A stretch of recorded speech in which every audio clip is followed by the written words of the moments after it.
இருங்க.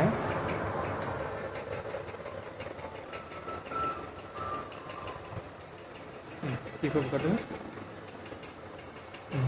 ஆன் பண்ணுங்க. ஆன் பண்ணிட்டீங்களா? ஸோ ஆன் ஆயிடுச்சு. ஓகேங்களா? இப்போ அந்த டோர் ஓப்பன் பண்ணுறீங்களா? ஓப்பன் பண்ணால் அடிச்சிருமா? ஆமாம் சார். ஓப்பன் பண்ணுங்கள்.